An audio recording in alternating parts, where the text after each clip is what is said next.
So we were talking about whenever you initially fire up the your new power steering system, we talked about the damage that can happen there if you do it wrong or do it dry. But the other thing is, you said that the chemicals you use, the lubricant, can be an issue as well. So some people may choose to use ATF, or they may choose to use different various models of power steering fluid. So what's your take?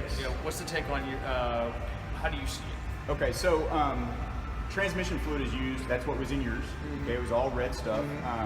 Red dye was adopted by the transmission fluid industry to identify that it was transmission fluid.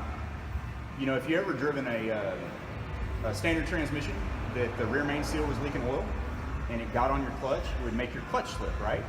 So the same exact clutch material that automatic transmission clutches have are the same thing a standard transmission has, but they're submerged in fluid their entire life, and they don't slip. And we use hydraulic pressure to actually produce the grip. It does produce the grip, but it will still slip unless they have friction additives, so it makes it grip. Okay, so on a metal-on-metal vane pump, you don't want a fluid that has friction additives. Okay, it needs to be pure. It needs to be a non-abrasion fluid. Okay. The other thing that people use is synthetics. The myth on synthetics is, synthetics are known for their high heat tolerance, okay, 300, 400 degrees, and it's also known for how slick they are. The thing is, with a power steering pump, you don't want to exceed 180 degrees because the vanes will actually start to melt. Okay, so high heat is bad. I like to see temperatures 120, 130, 140, but you start getting at 160, 180, you're doing damage. Okay, so in that scenario, a synthetic fluid isn't going to help you anyway. Yeah, it doesn't matter. The pump's come apart even if the fluid's not. Even if the fluid's not. So the fluid could be good. Is there an issue with the molecular level? We found that synthetics are much smaller parts compared to a more conventional. Is that an issue at all? It's slicker. So the problem with the synthetic and it's the way it's made is it's so slick that when the vane wipes against the ring, it won't seal correctly, so it actually creates an internal blow-by, if you will. So it won't affect pressure as much, but it will affect the volume.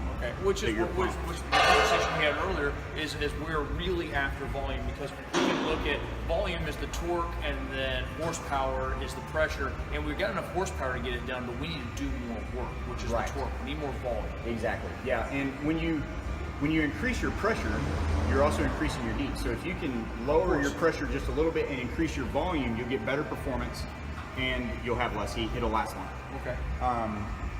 The fluid that I decided to go out and create our own formula, we found a couple different fluids that were superior, and we basically went and wanted to be better than that. So we ended up having a very similar fluid that is on the market as well, but I wanted to be better. And like when we race and stuff, foaming, aeration, cavitation, all that stuff is really important. So what I did is I literally just doubled the anti-foaming agent that's in my fluid than there's on any other fluid on the market. Just to stop the cavitation, because when there's cavitation, we have air bubbles are compressible, and then we run the same risk as we were whenever we would fire the pump up dry.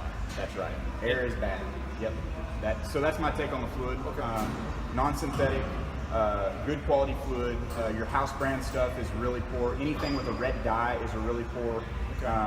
Honestly, if you're buying a power steering fluid less than $12 to $15, it's probably a really poor quality fluid. And a lot of the power steering fluids, you can actually turn them around and it says Dextron, and they're just repurposing and charging more. And again, the Dextron transmission fluid has the friction additives. So there's a difference between right and what will get you home. That's right. Yep.